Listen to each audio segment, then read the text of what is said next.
Starting to cut it. All right, very last one of the day, Board of Auctioneers. Okay.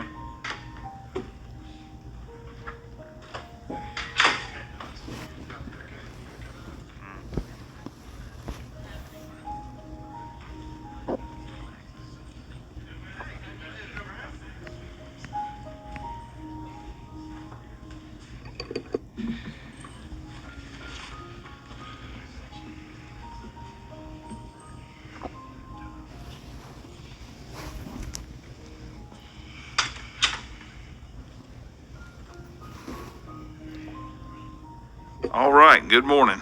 Good morning, Mr. Chairman and Madam Chairman, members of the committee. I'm Keith Warren. I'm the Director of the State Board of Auctioneers. I'd like to go ahead and start with introducing my board members. I have Mr. Mike Fisher, who is the board chair from 4th Congressional District. Mr. Chad Curvin, who is the vice chair from the 3rd Congressional District 6, who is now in Congressional District 1. We have issues with finding people in those categories. His business is in Alabaster. He served in Congressional District 6, and the governor's office worked with us for him to transfer his second term to Congressional District 1. And then we have Mr. Scott Barnes from here and filling the Congressional District 6 position. Welcome to Baldwin County. Mr. Chairman. So I did like that. We did not move Alabaster yesterday, so I apologize for that.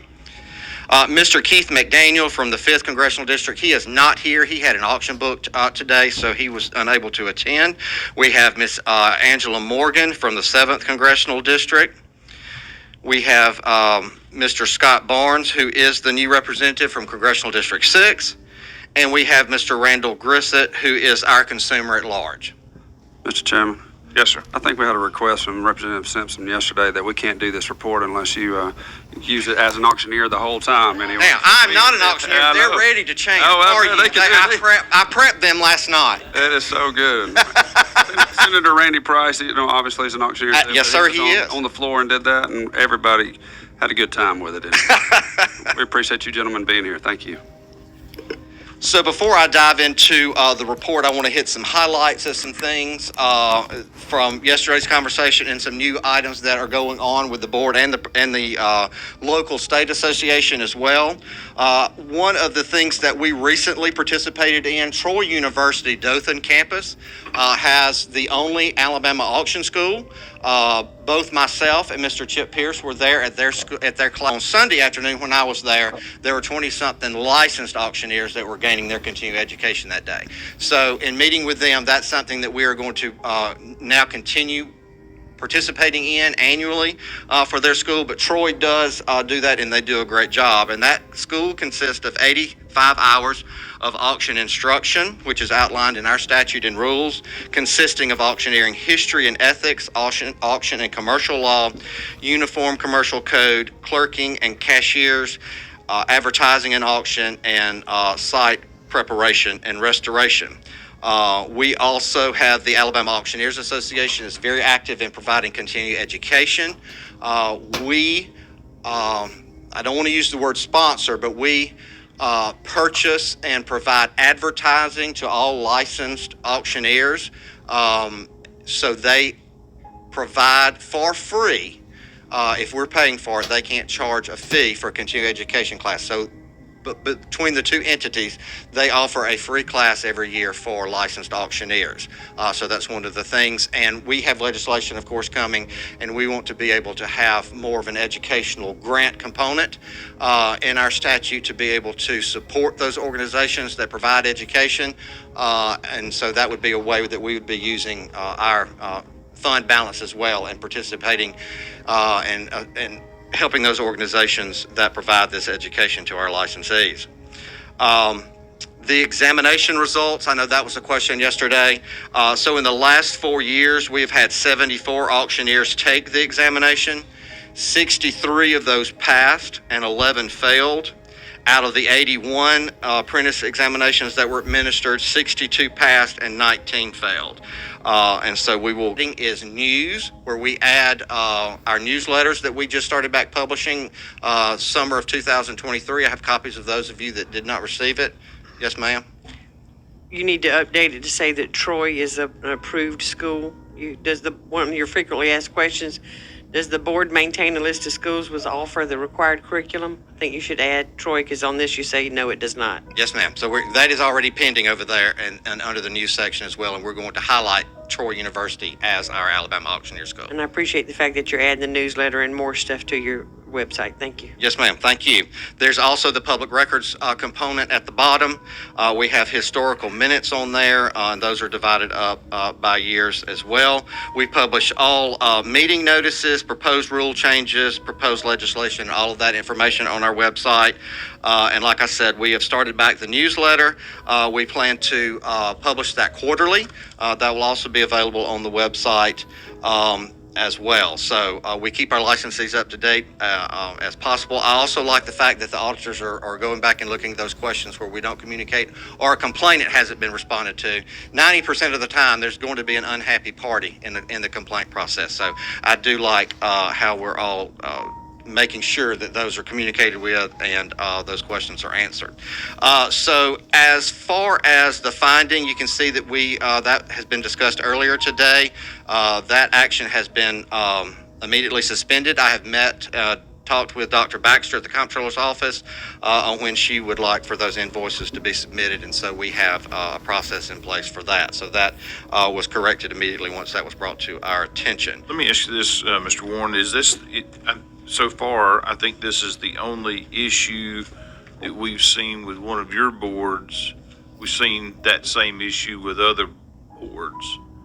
Can you tell me why that this board, the payments were made or asked for, those requests were submitted?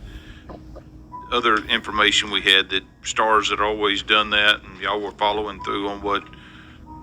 Historically, that has always been the way that has been submitted because there's not a guaranteed payment date, and that's always been allowed, but we have stopped that. So in my conversation with Dr. Baxter, we will not submit any invoices until the first day of the following month after the services are rendered. That is just a long time practice, and so it's been corrected, and so you won't see that again in the future. Okay, all right. The most important topic I heard yesterday was about the online auctions. I'm going to give you some information and I'm going to turn it over to our board chair. Obviously, we still have work to do. So in our 2021 legislation, we removed the two words that were referenced in the 2 or 3 previous Attorney General's opinions that was a barrier in us being able to regulate online auctions, and that was public outcry. So in their opinion, that was live in-person auctions only. We removed those 2 words, but apparently we need to do some more defining of auction business, and auction practice in order to have a clear understanding. So we're aware that there is a new Attorney General's opinion that has been requested, and so we are on standby, but let me make this point. No one has been disciplined. No one has been fined. When we changed this, we took a very proactive stance in trying to get the information out there about the law change. We have worked with different entities that were not licensed previously. The legal counsel and I, when we get questions, we understand that there's been a law change. Do I now come under the jurisdiction of your board? We review each of those individually, and about right now, 50-50 is where the attorney will say, no, they do not. You can continue your operations, or it does look like that you need to fall under our jurisdiction. But we have received complaints, but we have not disciplined anyone or fined anyone. So we're taking a proactive stance, but apparently we have more work to do. The only state that is perfectly clear in their regulation on online or internet auction is the state of Ohio. And so we are looking at those laws and regulations closely as we're preparing legislation for the upcoming session. So we are proactively discussing this at every meeting. But like I said, we have not disciplined anyone because we know there are still gray areas when it comes to this. And so at this time, I'm gonna go, unless you have any other questions of me. Let me just make a comment along those lines. And you referenced we referenced yesterday, Senator Schofield sent a letter regarding that very issue. I think you're right. We got some information yesterday that there was a pending Attorney General's opinion that would be coming out, whether that's a week or 6 months from now, I don't know. But it seems to me that if there is some potential confusion about the statute itself and what the board can do to regulate those folks, that if the position that you're taking now is that we're not punishing them, we're not fining them, we're not, it's not creating an issue for them, I would just ask that that continue to be the position until or unless either the Attorney General's opinion comes out and says you do have the authority to regulate them, or if the Attorney General's opinion does not say that, and if the law does change through the legislative process, then I would just ask you to do that. I've heard not only from Senator Schofield, but certainly from the Lieutenant Governor's office, issues that, that same issue that concern them both. I think maybe for constituents in their area and is around the state, certainly so. Yes, sir, absolutely. And I did speak with Senator Schofield back in July about that. And so, but we do not have a copy of that letter. But we are only in the mode of compliance and not disciplinary on that until there's firm ground on where we know they should or should not be licensed when they are. And we have several auctioneers that not only do live in-person auctions, but they do simulcasting as well. So they have their online component to their live auction as well. An online auction should come up under our jurisdiction, and it's only because of the complaint process. I know the last time we were here for Sunset, we told the story about a complainant of a gentleman that was out of state but purchased a vehicle online. It was a 1965 Mustang, and so when he went for delivery, it was like a Pinto. So there's some discrepancies there, but we were not able to assist him, of course, since we didn't have jurisdiction over there. But we have several stories about that. But right now, I'm going to turn it over to Mr. Fisher, unless you have any other questions about the report from me, but I can always come back as well. So, Members, any questions while Mr. Warren's up there? Mine's the level of confusion on Dixie's, your page 7, where it references the code that says it does not constitute an auction business if they do not involve bid calling. And I'm not sure why, maybe something new's come up that why it's an issue now, because I'm in the dark on it. I think that AG opinion was from 2018. Okay. And then the law since changed Okay. to take those All right. wording out, so that I think there's some uncertainty as to Yeah. whether or not. Okay, that's what I was- so that statute is not referenced in the That's what I was audit missing. report. Yes, sir. Okay. That's the confusion. Okay. Mr. Fisher?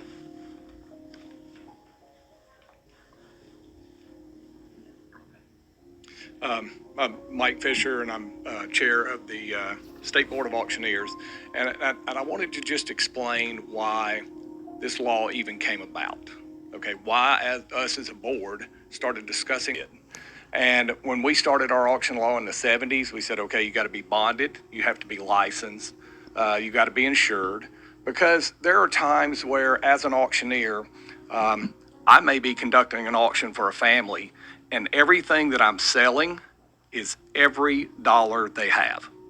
It's for an estate, it's going to be split, it may be for a widow, and I may go sell $200,000 worth of equipment and everything else, but this widow has no money. She doesn't have a dollar, okay? So now people pay me, they pay the auction company, I may have $100,000 in cash and $100,000 in checks, okay? I'm bonded, I'm licensed, I have escrow accounts. I am held accountable. I'm held under our state laws on what I have to do. I can't take $1 in commissions or compensations until my client is made whole. Those are just our laws. Well, today, an online bidding platform is just yesterday's microphone, okay? We didn't do this law to try to regulate a bidding platform, the technology. Today's an online platform is nothing more than a microphone, okay? What we wanted to do was we wanted to make sure, because probably 75% of the auctions conducted in the state now they're online. They're online only auctions. They're simulcast, they're online. So we've got so many new people getting into the business that they don't have to have escrow accounts. They don't have to have a bond. And in fact, until we got this law passed, we had no jurisdiction to regulate them. So when Aunt May called and said somebody just walked off with $100,000, we'd have to tell them, sorry, we can't help you. It's outside of our jurisdiction. So the reason for bringing this about was straight for consumer protection, not only on the seller side for Aunt May, but for the people that bought the Mustang when they turned out that there's no such thing. The Mustang didn't exist. They were just an online company. There's nothing we could do as a board to assist that buyer. So that's why we brought this law about, was for consumer protection on the buyer and seller side. So, sitting out here, I've listened to several of the boards that came in and they were discussing online.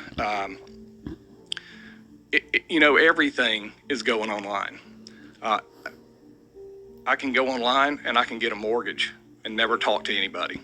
I can go online, I can upload my financials, I can do a mortgage application, I can do that. Are under the same protection. That Aunt May's $100,000 just don't walk off to Kansas and she has no help from the state board, and we have no law that has any teeth. I myself, I've been a licensed auctioneer for 24 years. I used to do nothing but live auctions. Now I only do online auctions. I may do a live auction once every 2 or 3 years. But because I'm licensed, I'm bonded, I fall all under the jurisdiction. Whether I'm doing it live or online, I fall under the jurisdiction of our law because I'm a licensed auctioneer. So all we've been trying to do is there's been so many people jumping into this business that don't have contracts with clients. They don't have bonds. Their client and their customer have zero protection under our old law. So that was the whole purpose of drafting this law, and it's the whole reason why we've been fighting for this law. I'll be glad to answer any questions you have. Yes, Senator Coleman Madison. Thank you, sir. I want to thank you for that explanation because I was wondering, trying to figure out in my mind, how does this all work together? And of course, and I can appreciate the fact that someone that is a licensed auctioneer seeing the problem and being a part of the solution, and in particular wanting to protect consumers, because as state legislators, when something happens, they figure, well, or if people are operating, they say, well, it's got to be a state that allows, a regulation or something that allows them to do that. And when it doesn't happen, in this situation, and there is no law or no protection, but I understand the AG is still dealing with this and will come with an opinion. What I wanted to ask, though, is how does this work? Because if it's, and since you're already in it, do you just do auctions within the state? You are licensed in Alabama. Or is it anywhere, anybody anywhere can go online? And how is that regulated? How would the state regulate it if it's somebody, well, all 50 states is open? How does it work? So basically, it's in Alabama or Birmingham, and it's an online auction, okay? But my assets are located in this state, then it's falling under this state's jurisdiction. I'm licensed in all the Southeast states. But if I go to Mississippi to do an online-only auction in Mississippi, I'm falling under 100% of their guidelines and laws, okay? Because that's where the assets are located. So that's typically what it is. Because you're selling assets, they have to be located somewhere. I got you, where the property is. Yeah. So then people would go to whatever Attorney General's office or whatever it is for. They would actually go to that state board, because all the states in the Southeast have a state board.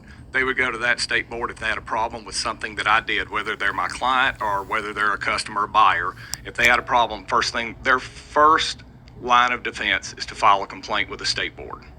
How many states have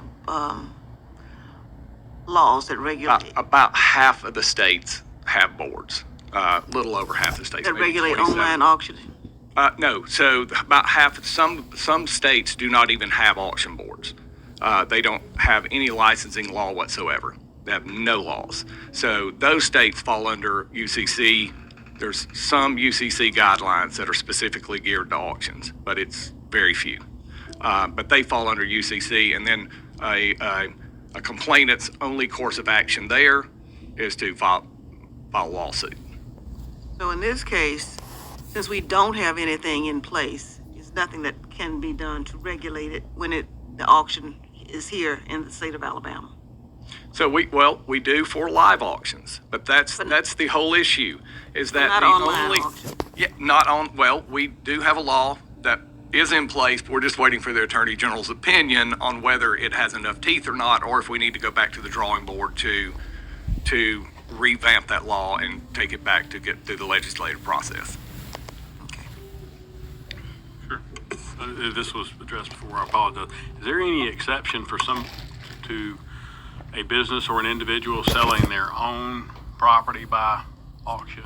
There is, under our current law, there is an exception for somebody to sell their own goods unless that is a normal course of business, and that is where their income's coming from. So, and really and truly, for that person, it is all about the buyer consumer. Okay, because now a person, I could be buying items, I'm selling my own items, so I really don't have a client. I'm goods, but you were buying tractor trailer loads of stuff, we would consider that you fall under our jurisdiction, because now we want to protect those people that are buying from you. Okay. And that's the way our current law is currently written. Members, any other questions, comments? Senator Gudger. I've got one for Mr. Warren, if I can tell him anyway, but I'd like for you to come back forward. We talked to Claire Olson, said the same thing. I just want to make this statement. That's all. It's really not questions, but obviously you're in this business as a third-party contract, right? And you have location, investigators, everybody on your team, which is a large team.